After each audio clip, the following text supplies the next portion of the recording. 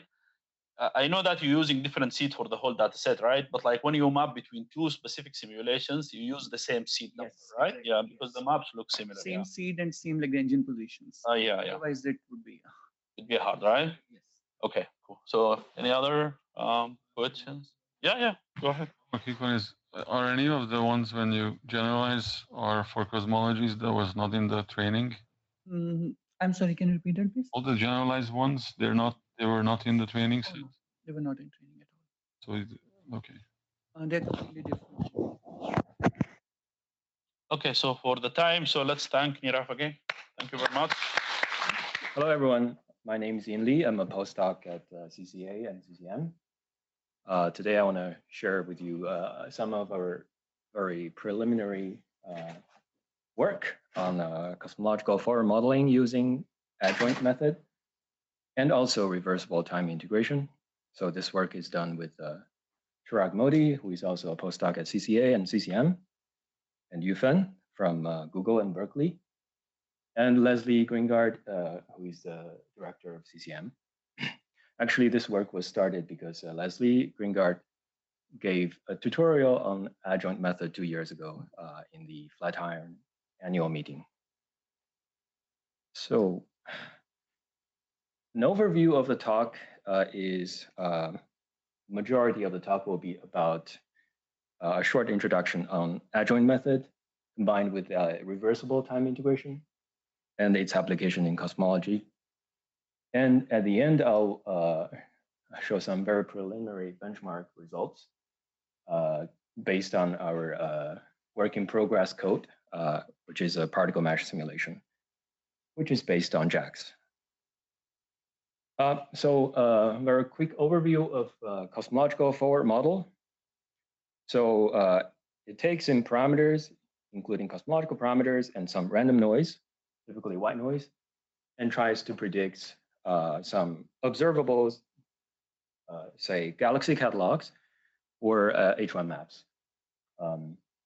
And we also would like to take derivatives given some objective and optimize our model or do statistical inference. So there are a few stages here. Theta is the parameter, and then it includes cosmological parameters. We use those to run some Boltzmann code.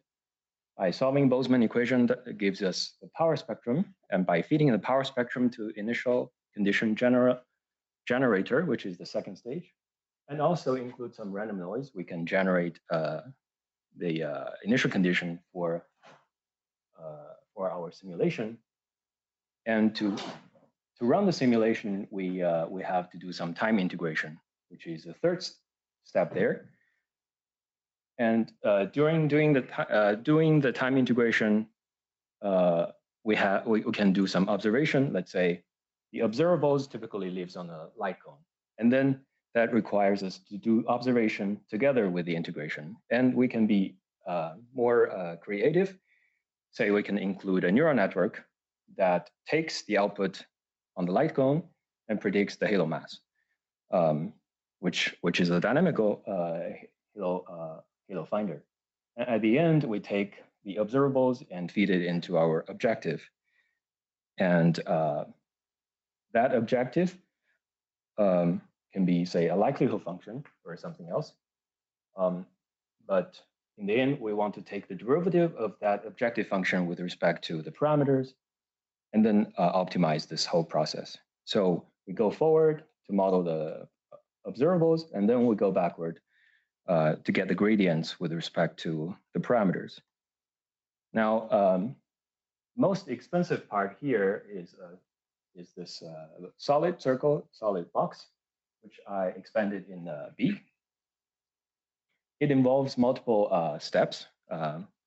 Once you discretize your simulation equations, it involves, for example, n time steps here, where in each time step we have an integration step and also an observation step. Let's say at time t, you have a few particles cross the light cone, and then you would want to record them, and that will be your observation or observables. And then in the solid, the dashed box, I expanded each time stepping into different operations. And here I'm given an example of the second order symplectic reversible integrators here. That involves a kick operator, which updates the velocity using acceleration, and drift operator updates positions of particles using velocity, and force operator updates the accelerations using positions, and finally a kick that finishes this whole run. And now, before I introduce the adjoint method and how it's going to help this whole process using equations, because I'm not sure whether there's a better way to explain the whole method. So before that, I want to maybe there's one sentence to get across the idea for different audiences. So what this method does is, so to cosmologists, what this method does is a differentiable model. So just like FastPM plus VMAD by Yufan, or FlowPM by Chirag and Francois, or MADLens by Vanessa. So the different thing is here we relieve the memory cost. We don't. So longer time integration doesn't incur larger memory cost. That means we can fit a bigger model to your precious GPU memory. So you can run a larger simulation, or you can run a simulation for longer. So for mathematician, what this method does is it's a typical adjoint method time-dependent problem. But the difference is that we don't save the integration history in the GPU memory. We don't save anything on tape. We reconstruct it by doing the reversed time integration when solving the adjoint equation backward. So imagine doing back propagation, but with a reversible model, such just like normalizing flow. So for machine learning experts, this you can make an analogy of this to neural ODE. So the exception is that this is not neural. There's no neural network here. And the other difference is that we don't solve for the continuous ODE. We solve the discretized dynamics using the discretized and optimized approach. So because the ODE itself is can be millions to billions dimension, we don't use adaptive solvers here. So what adjoint method does is that it do optimization under some constraints. So for machine learning, for deep learning, this can be optimizing MSE loss under the constraints that your input of the objective is the output of some neural network. For the dynamics here, for the dynamics we consider here, you can think of this as a time-dependent problem given by some Hamilton's equation, right? So x can be both positions and velocities, and it's given by some initial condition. And we integrate from T0 to T1, where T1 can be the time today, and T0 is the time of initial conditions. So this is a time-dependent constraints that we can imagine if you perturb the initial condition a little bit, the change in x will be characterized by this Jacobian matrix. And this Jacobian matrix follows another ODE here. This should remind you of the four-mode differentiation, or the JVP product, the Jacobian vector products. So there's a dual equation of this, which is the Jacobian of the final state with respect to the current state, which I call beta. It's another Jacobian. So that propagates perturbations backward in time as compared to this. So that follows another equation, which looks kind of symmetric to this one. So that should remind you of the back propagation. That's exactly the back propagation in the continuous limit. And also that's the vector Jacobian product, right? So you can prove them simply. I guess I don't have time, right? Okay. So the proof is very simple, that you can form a Jacobian, I don't know, here, this Jacobian, which is the final state with respect to the initial state, is time independent. And if you expand it into by chain rule into the forward and the backward Jacobian, that gives you this identity, where you can prove that from this you can prove that. Yeah. And this is very simple. You just take derivative of the original ODE. So yeah. And And that the Jacobian gave us some intuitions. And what we want to optimize is usually, in the end, a scalar function that we call objective. Let's say in the simplest case, it only depends on the final state, x1, and some parameters. So we have a constraint given by ODE. So as physicists, how do we optimize, or as a physicist and mathematician, how do we optimize things under constraint? We use Lagrange multipliers. And in this case, the Lagrange multiplier is not they're not numbers, it's a function of time. And then we are not simply adding it to, we also take an integrate because it's a time-dependent multiplier. So I'm skipping a few lines of math, but just showing you the solution to this optimization problem. If we take derivative of this thing with respect to theta, we'll derive this equation.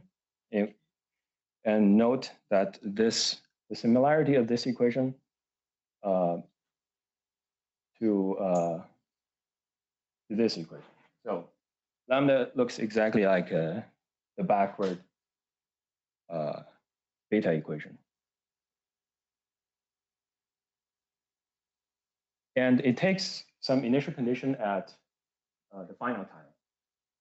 So it's very easy to take the partial derivative of the objective to the final state. And then at that time, we start to solve this adjoint ODE backward in time. So unlike the original ODE, which we solve forward in time, this will solve backward in time. So this is exactly like the back propagation process. And so what do we do after we solve lambda, which is the Lagrange multiplier? We can plug it back into the objective, and then we can derive the final objective gradients with respect to parameters like this. So this whole thing, once you do it, it should give you exactly the gradients if you just plainly apply, PyTorch, TensorFlow, JAX to our model. So why do we do this?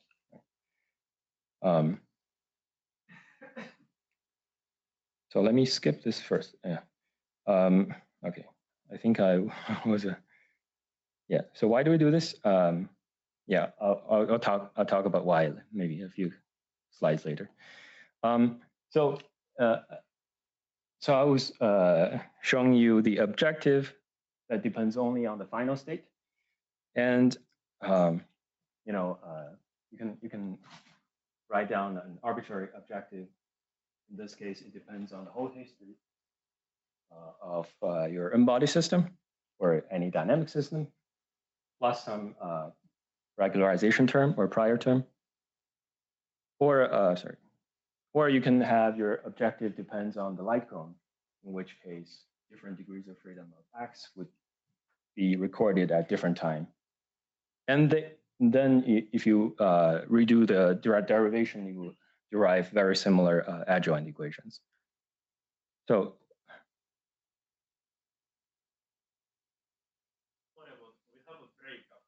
okay. So I showed you some continuous adjoint equations, and the dynamics we solve in the end are discretized, right? Because simulations are expensive, we can typically only afford dozens or to hundreds of steps, and each step looks something like this. And again, you can do this exercise. You can write down a discretized Lagrange multiplier, lambda sub k, and the discretized adjoint equation that they follow. So they look very similar to the continuous case. So back to why. Why do we have to do this if this gives you exactly the gradients that you can simply get from TensorFlow or PyTorch or JAX? The reason is when you solve this equation backward, so this term requires us to remember the forward solutions at each time, right? That's typically recorded on tape when you use auto-diff engine. That means your memory cost actually scales with the number of time steps. So one way to get around that is to take advantage of the fact that we have a reversible dynamics. It's Hamilton's equation. And look at the leapfrog integrator there. If you want to get back to where you were, you simply just change the sign of your time step, and you can go back, right? So when we solve the adjoint equation backward in time, we can simply also solve the same Hamilton's equation backward in time in a coupled way. So we don't have to actually remember the forward solutions.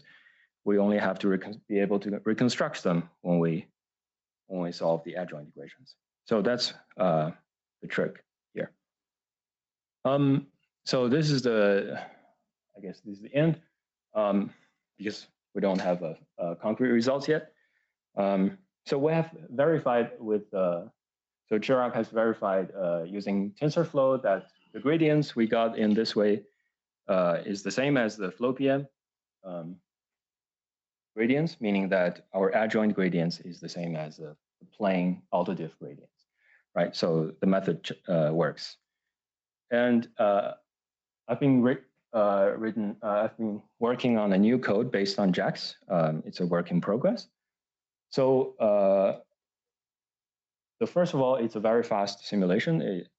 On GPU, I was very surprised when I see that 512 cubed particles on a 512 cubed mesh takes only 20 seconds on a A100 card. So yeah, I was just surprised. So very fast. And if you include gradient computation, include the backward pass, that takes maybe 2 to 3 times longer time. And you may wonder, okay, if free body is a chaotic system, we have n-body, billion body. What if it is chaos? Once it's chaos, it's not easy to reverse things, given you have finite precisions. So we have verified that with a 50-step integration, the reversibility is about 10 to minus 5. With longer time integrations, this will degrade. But there are easy ways to get around this. We can simply checkpoint in the forward pass, and then when we go back, we just resume at these checkpoints.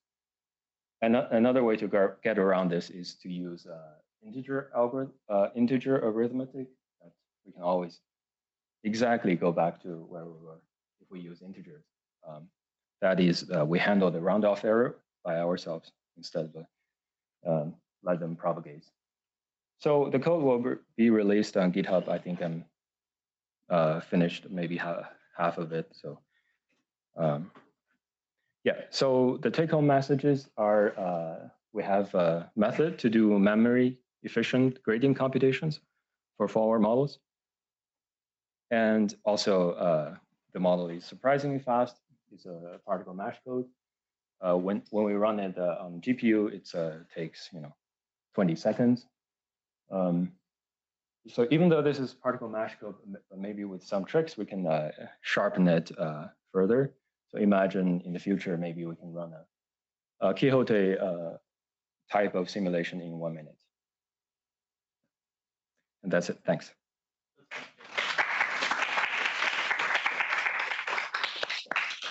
Great. So questions.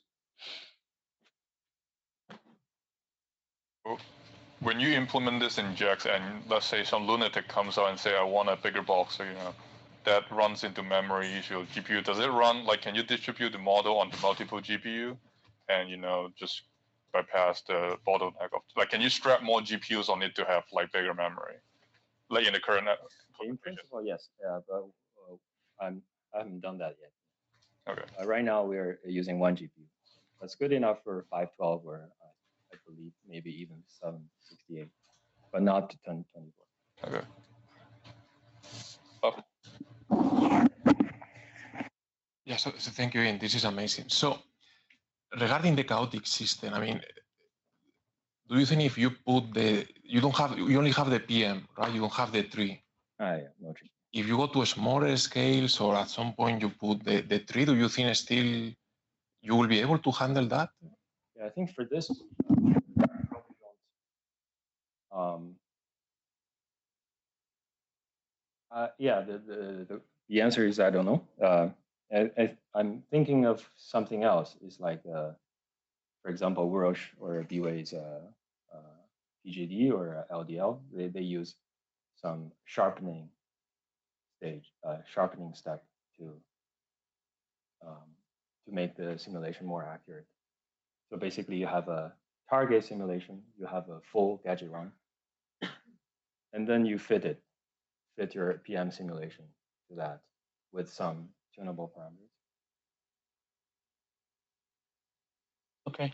Other questions on Zoom? No. So I have one. So when I hear Jacobian all the time, I think that you might need to have the determinant, right, in these calculations. So how do you ensure that it's like, do you choose like the Jacobian to be tractable, or how do you? Oh, that's a good question. The Jacobian in this for Hamiltonian problem is conserved, right? So so in this case, you don't worry about that, because Hamiltonian dynamics is where symplectic integrator will make the phase space volume conserved. So that means the Jacobian is always 1. I see. Okay, so if no more questions, okay, let's thank Ina again. Okay, so I want to talk about some work in progress, very much work in progress, that I've been doing with Miles and Will and Shirley and David. And it's called Machine Learning the Lagrangian Way. Okay, so to give you some motivation, our goal is to take a dark matter only simulation, an n-body simulation, and predict various baryonic fields. And the simplification that we observe here is that if you give me a local map of the dark matter field, then I can give you a pretty good guess of what the baryons are going to do just by looking at it, right? So the observation is that baryonic effects are more local than gravity. So we can hope to have some, progress with a machine learning approach that's just working locally. There are basically 2 use cases that we envision for this. First one is you run your n-body simulation or even something faster, right? And then you run a neural network on it, and you get your baryonic observables in a very short time. And then you can do all the kinds of stuff you want to do, summary statistics, LFI, whatever. The second use case, which I also find very interesting, is not even looking at the predicted fields, but rather try to interpret what your network has learned and maybe learn something about the connection between astrophysics and cosmology. Okay, so in this talk, I'm going to focus on TSZ, but I believe that most of the things that I'm going to say are quite generalizable to other baryonic fields. Okay, to give you some background on where we are coming from, we first tried to solve this problem with CNNs in this paper. And I'm going to briefly talk about this work first, because it gives you some background on why we converged at a different solution now. Okay, so the motivation was we have a spatial problem with translational symmetry. So as we all would do, we start with CNNs, right? So now you converge at this huge CNN architecture, it's a UNet. And the main problem that we faced in this approach is what we call sparsity. So what I've plotted here, for example, is the cumulative distribution function of electron pressure. So that's a proxy for the TSZ effect. And I've just arbitrarily indicated like the high pressure values that we actually care about, right? So any summary statistics that you might be interested in are probably not going to be affected very much by pressure values below this interesting range. And what you can see here is that most of space is not interesting, right? Most of space is empty. So this makes training neural networks hard. So what we did in this case was to use zoom-ins and biasing by halo mass in order to concentrate on the regions of space that we're actually interested in during training. And the dashed line is now the CDF if you introduce this biasing. Okay.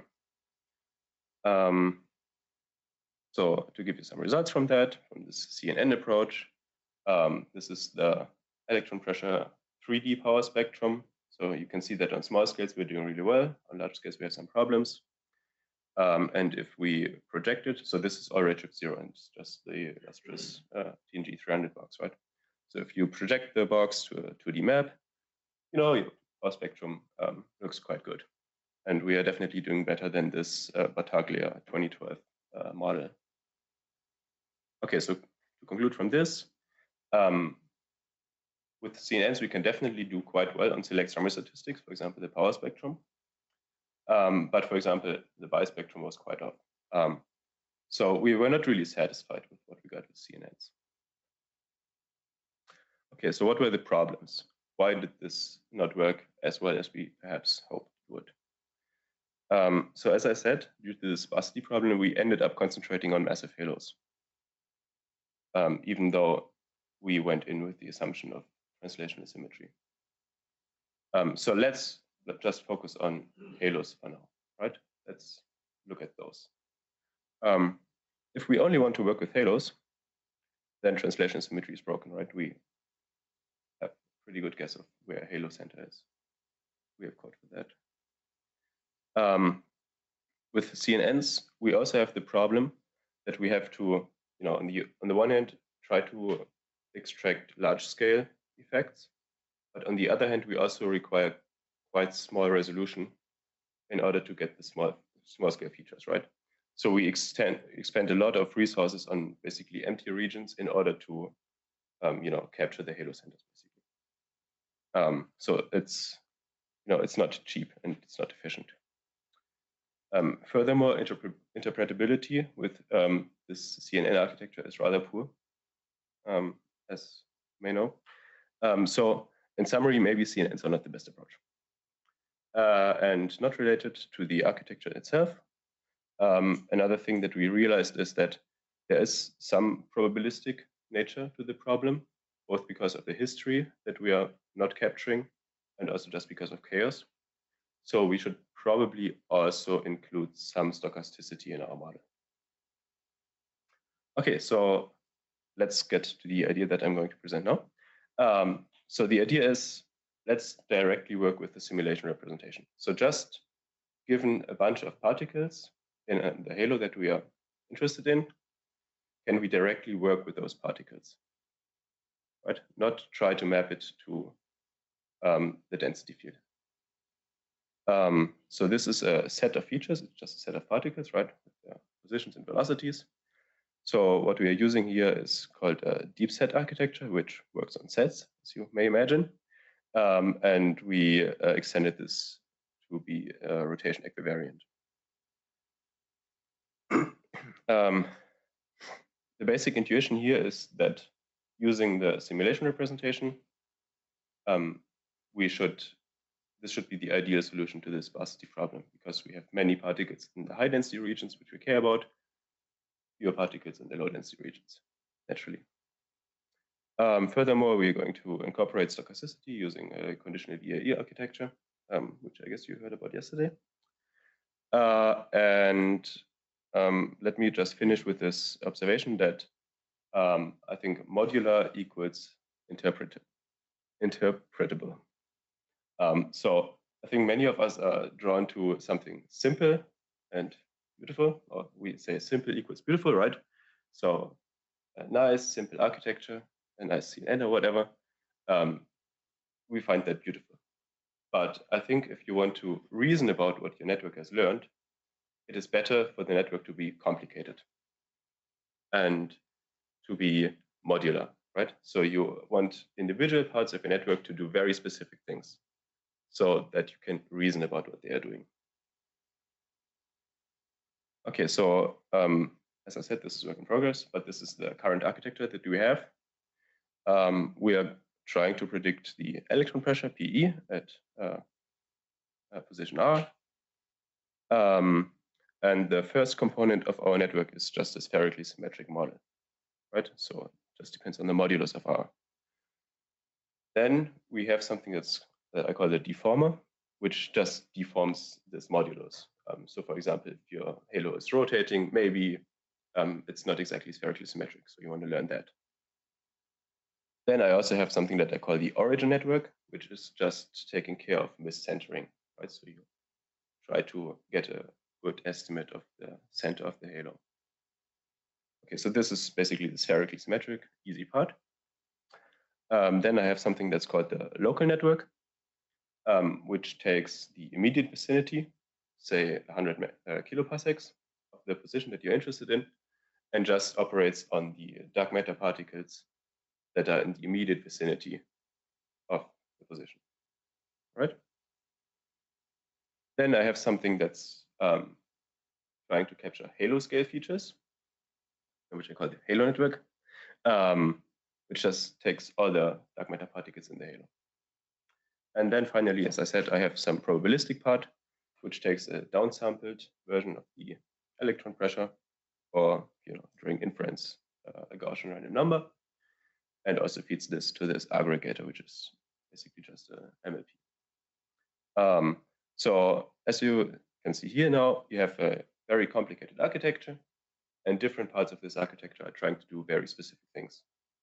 So now by taking out various parts, you can try to see how important certain properties of your halo or certain properties of the local environment are for the field that you're interested in. Okay, so some very preliminary results. This is still not with the full architecture, but this is some sort of loss curve. On the left-hand side, I have all the halos in our training and validation sets. The size is the mass. And on the x-axis, I have our benchmark, which is this Battaglia 2012 model with tuned parameters. And on the y-axis, I have the performance of our network. And as you can see here, we can do quite a bit better for most of the halos, also in the validation set. And on the right-hand side, you can see that we are clearly overfitting. So this is a concept problem that we're currently working to resolve. And I have still not combined the full architecture because this turns out to be a difficult problem. Okay, so I'm just going to put up my conclusions and answer your questions.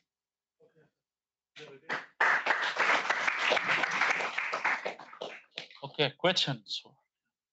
Paco. Leander, so very nice. I have two questions. So the first one is, maybe I didn't understand this. So you do a mapping between the dark matter from an M body to a hydro one. Yeah. So how exactly do you do this? Because there is not, I cannot, even the number of particles might be different. So how do you do the mapping? Is a one-to-one mapping or is just given? No, okay, so maybe, no, so, okay. So what I'm trying to do is I'm doing a mapping from the dark matter particles to the electron pressure or some other baronic fields as a function of position. A function of position. So in a given position, it doesn't have to be like one. It doesn't have to be a particle. Okay. And the second question is, how do you impose the rotational invariance in the deep set? Right. So basically, what you do is you want to form scalars going into your fully connected layers, right? So what I do, I just take a bunch of vectors describing my halo, for example, the angular momentum or the principal axes of the inertia tensor, stuff like that. And then I dot the positions and velocities with those vectors and make it scalars, right? And then depending on what I want as the output, I can just say at this scalar level and just pass this through a bunch of fully connected layers. Or I can also use those fully connected layers to form linear combinations of vectors.